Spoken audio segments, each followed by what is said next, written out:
Hello friends, welcome back to our channel. இந்த வீடியோல என்ன பார்க்க போறோம் பாத்தீங்கன்னாக்கா 7ஆம் வகுப்பு term 1 பயிற்சி 3.3 ல இருக்கக்கூடிய எல்லா சம்ஸ்க்கான ஆன்சர் தான் பார்க்க போறோம். இதுக்கு முன்னாடி இருக்கக்கூடிய எல்லா பயிற்சிக்கான ஆன்சர்ஸ் சம்பந்தமான வீடியோ பாத்தீங்கன்னாக்கா நம்ம சேனல்ல போட்டுறோம். அது பார்க்கலனா லிங்க் டிஸ்கிரிப்ஷன்ல தரேன் பாருங்க.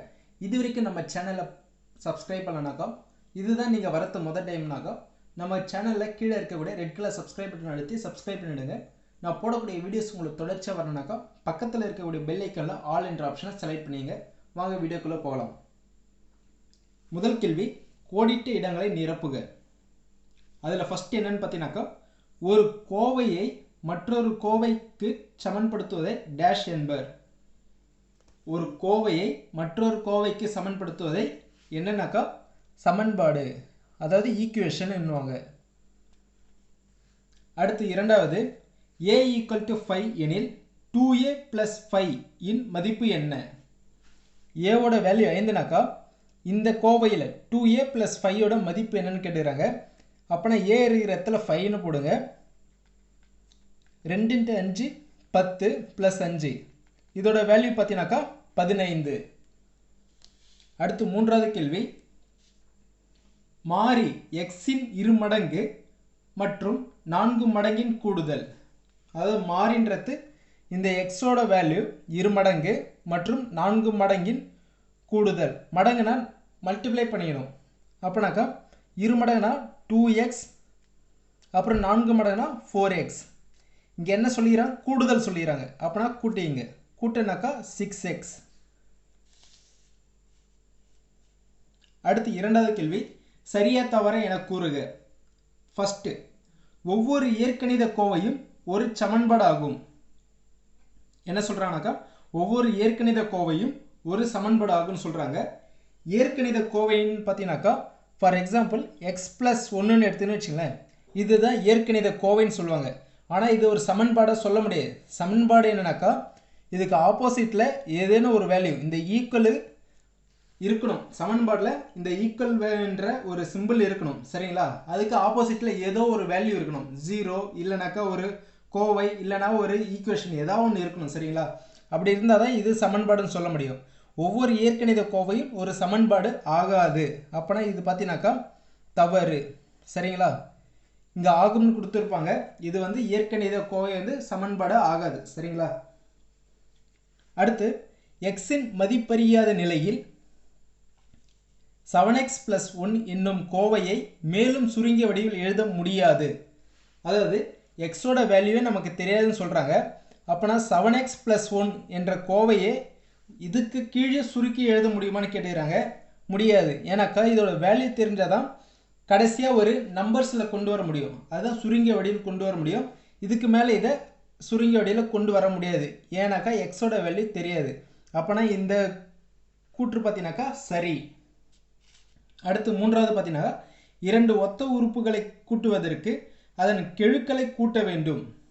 அதாவது ஒரு 5x இருக்கு, அதுக்கப்புறம் பார்த்தீங்கன்னாக்கா ஒரு 2x இருக்குனாக்கா இதுதான் ஒத்த உறுப்புகள் சொல்லுவாங்க. அதாவது x இருக்கு. சரிங்களா? அப்போனா ஒத்த உறுப்புகளை இதை கூட்டுவதற்கு என்ன சொல்லணும்னாக்கா இந்த எக்ஸுக்கு முன்னாடி இருக்கிற கெழுக்கள் என்ன இருக்கோ அதுதான் கூட்டுவோம். அதாவது ஃபைனலாக 7xன்னு போடுவோம். சரிங்களா? அப்போனா இந்த கூற்றும் சரி. மூன்றாவது கேள்வி தீர்க்க. x plus 5 equal to 8 னு சொல்லிடுறாங்க. அப்பனா இதுல இருந்து x ஓட வேல்யூ மட்டும் கேட்டுறாங்க. plus 5 equal க்கு என்ன சைடு வந்துச்சுன்னா -5 ஆ மாறிடும். 8 minus 5 அப்பனா x பார்த்தீங்கன்னாக்கா 3. x ஓட வேல்யூ 3. இங்க செகண்ட் பார்த்தீங்கன்னாக்கா p minus 3 equal to 7 சொல்லிடுறாங்க. p equal to இந்த -3 equal க்கு என்ன சைடு வந்துச்சுனாக்கா +3 ஆ மாறிடும். அப்பனா +7 +3 equal to p ஓட வேல்யூ என்னன்னு பார்த்தீங்கன்னாக்கா 10. அதுக்கப்புறம் மூன்றாவது கேள்வி 2x equal to 30. இதில் என்ன சொல்கிறானாக்கா மல்டிப்ளிகேஷனில் இருக்குது. மல்டிப்ளிகேஷன் ஈக்குவலுக்கு என்ன சைடு வந்துச்சுன்னா டிவிஷனாக மாறும். டிவிஷனில் ஈக்குவலுக்கு என்ன சைடு போச்சுனாக்கா மல்டிப்ளிகேஷனாக மாறும். கூட்டல் இந்த சைடு ஈக்குவலுக்கு என்ன சைடு வந்துச்சுன்னா மைனஸாக மாறும். மைனஸ் ஈக்குவலுக்கு என்ன சைடு வந்துச்சுன்னா ப்ளஸ்ஸாக மாறும். இதாங்க இதில் கான்செப்ட். மொத்தம் 4 கான்செப்ட். மைனஸ் ஈக்குவலுக்கு என்ன சைடு வந்துச்சுன்னா ப்ளஸ்ஸாக மாறும். ப்ளஸ் ஈக்குவலுக்கு என்ன சைடு வந்துச்சுன்னா மைனஸாக மாறும். அப்புறம் மல்டிப்ளிகேஷன் ஈக்குவலுக்கு என்ன சைடு வந்துச்சுனாக்கா டிவிஷனில் போயிடும் எக்ஸோட வேல்யூ. அதுக்கப்புறம் வந்தாக்கா டிவிஷனில் இருக்கக்கூடிய வேல்யூ ஈக்குவலுக்கு இன்னொரு சைடு வந்துச்சுனாக்கா பெருக்கல்ல வந்துடும். சரிங்களா? அப்படின்னா இங்கே என்ன சொல்லிடுறாங்க, 2x ஈக்குவல் டு 30. நமக்கு எக்ஸோட வேல்யூ மட்டும் தான் வேணும்.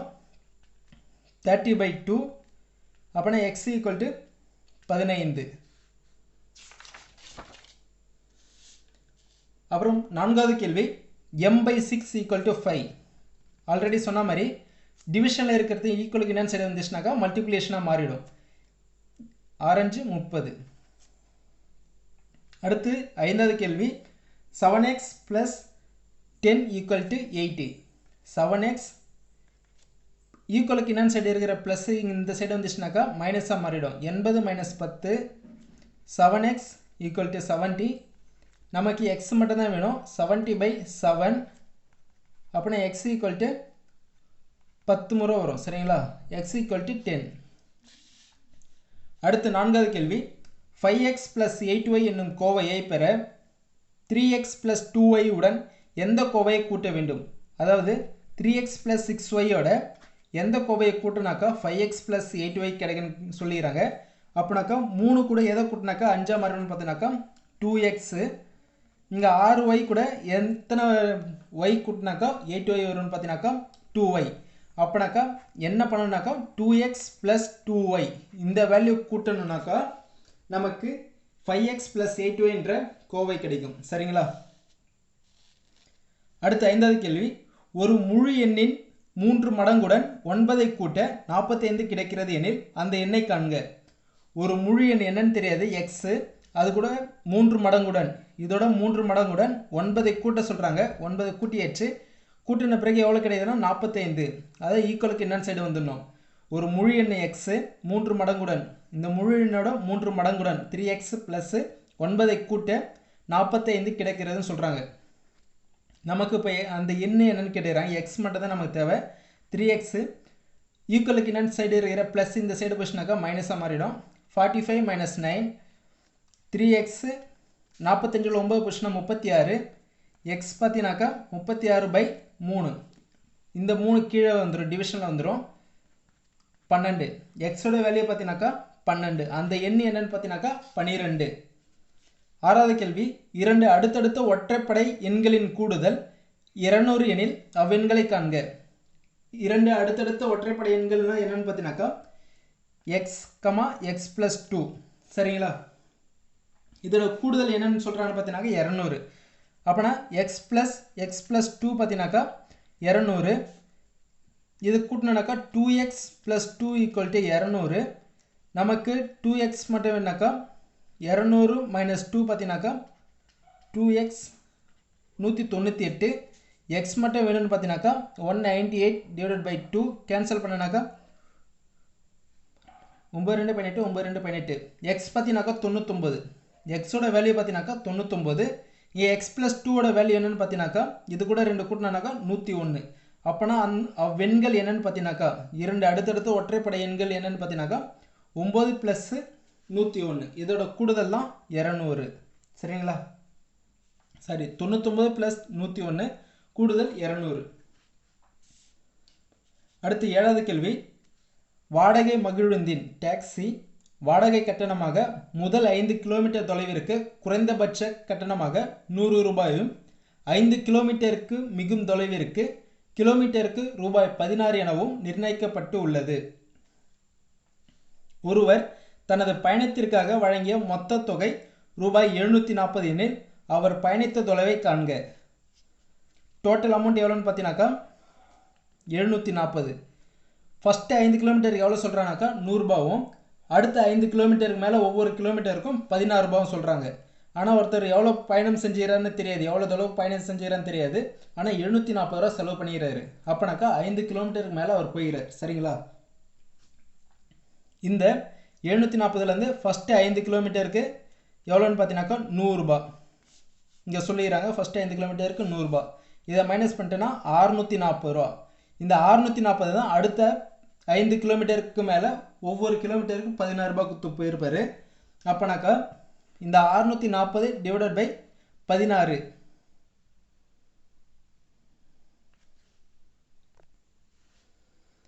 5 கிலோமீட்டருக்கு மேல். சரிங்களா? 5 கிலோமீட்டர் மேலே பார்த்தீங்கன்னா 640 ரூபா செலவு பண்ணிடுறாரு. ஒவ்வொரு கிலோமீட்டருக்கும் 16 ரூபா வீதம் போட்டனாக்கா கேன்சல் பண்ணனாக்கா மொத்தம் 40 கிலோமீட்டர்னு வரும். சரிங்களா? 640 ரூபாய்க்கு 40 கிலோமீட்டருக்கு 640 ரூபா செலவு பண்ணிக்கிறாரு. ஃபஸ்ட்டே ஒரு 100 ரூபா செலவு பண்ணிட்டார். எத்தனை கிலோமீட்டருக்கு? 5 கிலோமீட்டருக்கு. மொத்தம் 40 + 5 மொத்தம் 45 கிலோமீட்டர் அவர் பயணம் செஞ்சுருப்பார். சரிங்களா?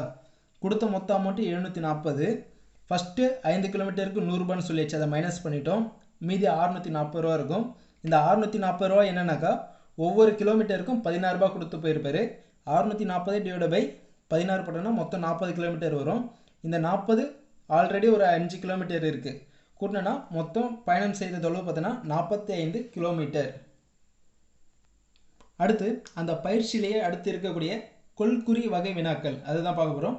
8வது கேள்வி என்னன்னு பார்த்தீங்கன்னாக்கா 3, 6, 9, 12 எக்ஸெட்ரா என்னும் எண் அமைப்பின் பொது வடிவம் என்னன்னு கேட்டுக்கிறாங்க. இந்த எண் அமைப்போட பொது வடிவம் இது எப்படி ஃபார்ம் ஆகுது, இது எப்படி ஜென்ரேட் ஆகுது, அடுத்தடுத்து 3க்கு அப்புறம் 6 எப்படி ஆச்சு, 6க்கு அப்புறம் 9 எப்படி ஆச்சு, 9க்கு அப்புறம் 12 எப்படி ஆச்சுன்னு பார்த்தீங்கன்னாக்கா இது டிஃப்ரென்ஸ் மொத்தம் 3 இருக்கும். சரிங்களா? அடுத்து வரத்தும் 3 தான் இருக்கும். இங்கே 15 வரும். டிஃப்ரென்ஸ் பார்த்தீங்கன்னாக்கா 3.